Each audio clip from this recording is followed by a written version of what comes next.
Welcome to the show. I'm Jen. My guest today is Alexi Venneri, CEO and co-founder of Digital Airstrike, and I am super honored to have you here. Thank you. Thank you. As a female entrepreneur and reading your bio and your journey, it is so inspiring. So, congratulations to you on all of the success you've had. In such a short time, too. You're so young. Well, thank you. And I really appreciate you having me on the show. And really, it's about our team. Our team has just been very dedicated and excited about what we do. And it doesn't feel like work. It just feels like we're kind of growing and learning together. So that's the best recipe, to be working with people that you enjoy and that inspire you. But I want to share a little bit about your journey because I think it's really dynamic and interesting. So please share for everyone, the highlights of your career that brought you to where you are today. Oh my gosh. Well, I'm originally from Canada. So I was born near Toronto and lived kind of all the way across. Went to school at U of C, University of Calgary, and ended up in a little part of Canada called Victoria, British Columbia. It's very British, and it's right there on its own little island on Vancouver Island. And I was recruited to Seattle by the ferry company. At the time, I was working for a tourism board, and we put on a lot of events and did a lot of marketing. And I was pretty young. I would have been about, 23, kind of fresh out of school. And the president just one day called me up and I took his call. I wasn't prepared. He just wanted me to meet me for lunch. And next thing you know, he got me a work visa and I was working in Seattle. So I did that for a number of years. It was great. I got to travel and market my home country, really, to America. And around that time, the Seattle Mariners were building a ballpark. And they wanted somebody to head up ballpark marketing. And I think they thought a nice Canadian would be able to do the job. And were you a baseball fan? I liked it, but I'm not a sports person. And in fact, I grew up with brothers that all they did was play sports. And it was the bane of their existence at the time that the one sibling that didn't care at all about sports is now with a professional team. Right. But it worked to my advantage because I wasn't starstruck. I didn't know who any of the players were. I was really focused on marketing it as a destination. This new ballpark. So that was fun. And then from there, it was just kind of, I was always open to opportunities. I think when you put things out in the universe, they happen. So my neighbor was starting a tech company and just said, hey, if I can ever afford you, I'm going to hire you to do marketing. And that company was called Who's Calling. We grew that really quickly from no money. I was sitting at a card table to 75 million in revenue in about 4 years. And I was head of marketing. And that got the attention of a company in New York that was going to go public, recruited me there to run marketing for them. And then that was amazing. I love New York. And how I ended up in Arizona is a wonderful local entrepreneur called Larry Van Tile. Called me up with actually his legal counsel, Michael Maladon. And they flew to New York, wined and dined me, and then brought me here on a private jet and wanted me to help them really convert their portfolio companies from just traditional advertising into digital. And that was pre-recession. So I made the move, and that's how I ended up here ultimately. But And you never left here since? No, it wasn't on my list. It wasn't on my list, but I love it. I don't know when I'm considered a local. That was, 14 years ago. So you're almost there. Yeah, I love it. Almost native. Almost enough summers to be a native. It's been great. So that was back in. I came the end of 06, early 07. So that's how I ended up here. But the story of starting Digital Airstrike, we had a great time working on the agency and helping the businesses, really understand digital. But then the recession hit, as we all know. And at the time, we worked with lots of car dealers. And there was, the recession and cash flow clunkers, but then they had no inventory and the factory shut down. Sound familiar? Absolutely. You remember that time? That's when you started your business and everyone's homes were being foreclosed on. And I recall we had actually bought a great home on the Phoenician. Well, the lot was great and it was an old 50s bungalow. And we're like, we're going to tear this thing down, build a new house. No problem. We had a pre-construction loan or a pre-approval. And we were just about done with the architect drawing. And then the banks just shut down. And the bank was like, no loan, no mortgage. We'd already started demo. So it gives me chills thinking about it. We just started demo. We didn't have any restrooms in the house. And we had another home that we ultimately had to let go in a short sale. And then my business partner closed the agency. So I had no job. My house was half torn apart. And then that's when I started to, so I decided to start digital Airstrike out of similar necessity. story here. Yes. Yeah. But I just remember just kind of a sense of like, you know what, this is where I'm supposed to be right now. And I'd always been so busy going from corporate job to corporate job. I never let myself just like think about what I would do if I was going to be an entrepreneur and start a business. So it was really actually wonderful to start like that. And on my kitchen table, and just figured it out and had some wonderful co-founders that I met at a conference.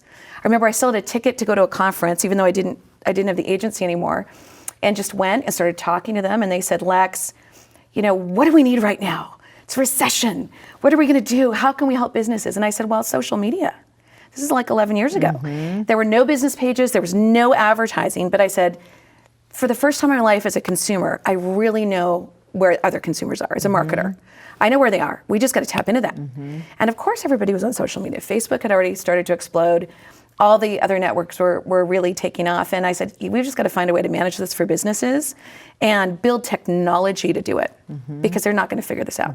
This is when there was reviews just starting on Yelp and Google. And so that's where it started, but really with a bent towards technology and making it easier and simpler for business, but also helping consumers.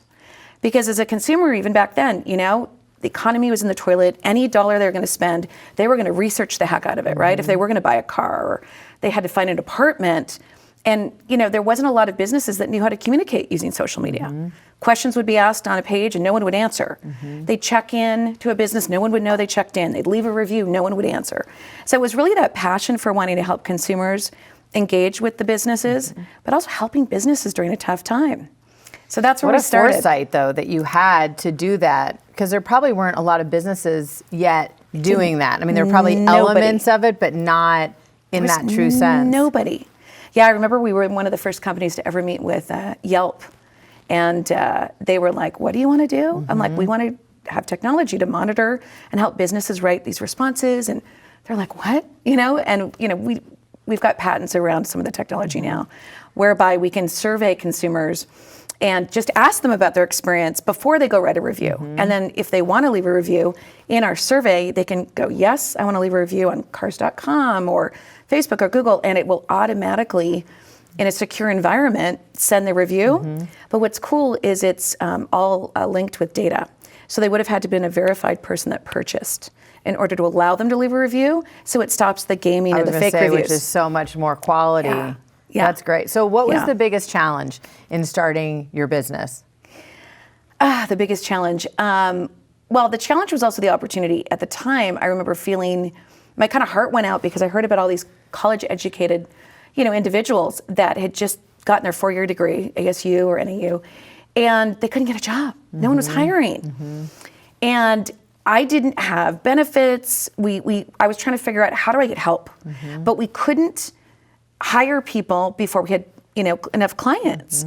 So I was lucky that through a network, and my husband at the time worked at Yodel, a tech company, and I said, just ask some of your sales guys or somebody, do they know anybody that's willing to go out on a limb?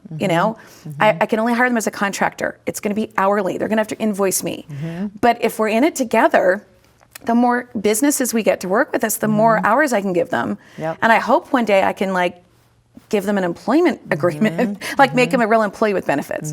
So that was a huge challenge, just trying to figure that out, because we had almost no working capital. We had no money when we started. Which is a lot of businesses, actually. Yeah. Oh, and for so sure. to hear that you stuck with it and, you saw where that opportunity was to maybe spin it a little bit, like you said, get some people who would do it on contract or, contingency or whatever, and knowing that you were going to get those, clients and then be able to pay them. If you 100%. build it, they will come, kind of thing. That's right. And two of the first people, Jeanette Cooper and Erica Sietsma, they were kind of out of work too. Just again, the economy was crazy, and I knew them from past jobs. Same thing. I'm like, ladies, you want to do this with me? And we wore every hat. You're going to be sales. You're going to be account management. You're going to go in and answer reviews online. You're going to do everything. And they're still with us today. 10 years later, they're still with us today. Erica is now our COO. Jeanette is our VP of all things creative services, but they've got teams, and it's been really cool. So that to me was a challenge, but it's been the most rewarding. And I was just going to say, what's been the greatest reward? Yeah, it's the people. When I started the company, I don't know if I can say it all. I'll say that the the other version, no jerks. My whole thing was no jerks. Just don't be a, you know what. Bleep. We'll bleep that out. But and we've really tried to stay true to that, you know, we want good people that care, work hard, play hard. And we've really grown our values over the years too. It's think like an owner. Everyone's on our stock option plan.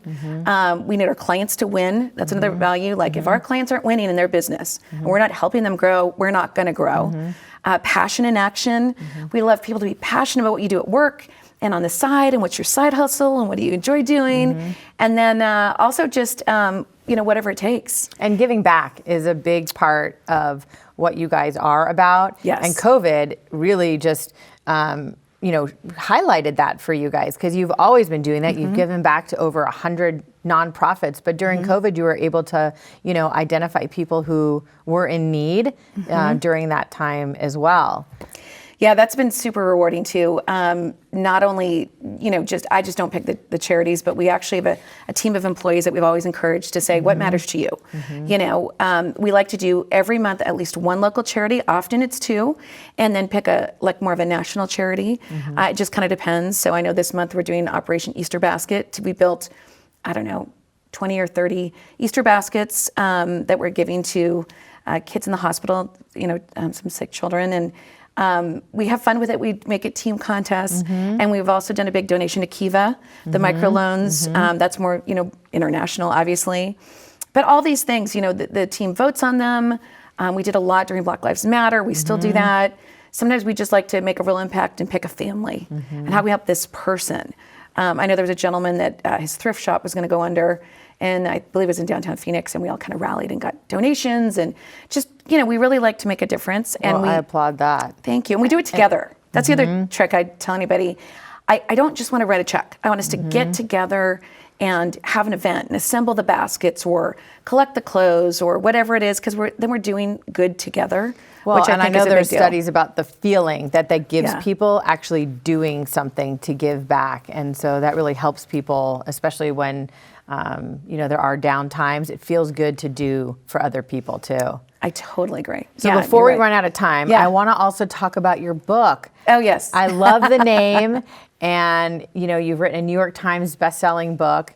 And what inspired you to write the book? And tell us a little bit about the book. Sure. Well, the book's called Balls, 6 Rules for Winning the Business Game. It stands for being brave, authentic, loud, lovable, and spunky. And then the exclamation mark is an inverted I to get inspired and go take action.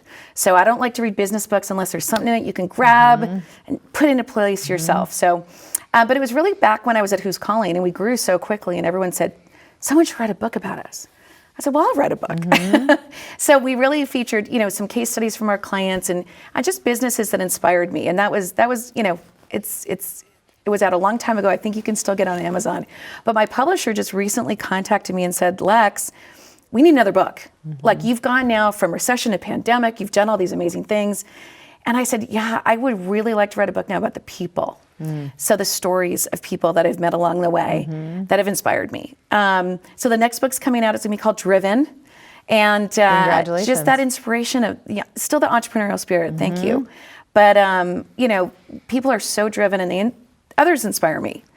You know, yes, we as a team started, you know, when times were tough, and we've really been able to help people during the pandemic with all of our digital technology. But it's the people that are resilient that I think are just super cool that I want to feature this time. Yeah, well, you are inspiring, and I love hearing your story, and I'm sure that everyone else does too. And we didn't even get to scratch the surface, because I know there's so many more layers to you and the projects that you have coming up. So I would love to ask you to come back again and share more of, you know, what you're up to and what the company is up to, because I know there's different industries that Digital Airstrike is continuing to expand into. So Thank you, I Jen. appreciate you sharing, and hopefully you'll come back and visit with us too. Love to. There's so many cool things. And really it is about, you know, how do we take innovative technology to engage with consumers online to make their life easier when they're searching really for any business, you know, whether it's AI chat or messaging or now video we offer, but also take that stress away from that business owner. They're busy running their business. You know, you're here and you've got your show and your team's running this amazing production.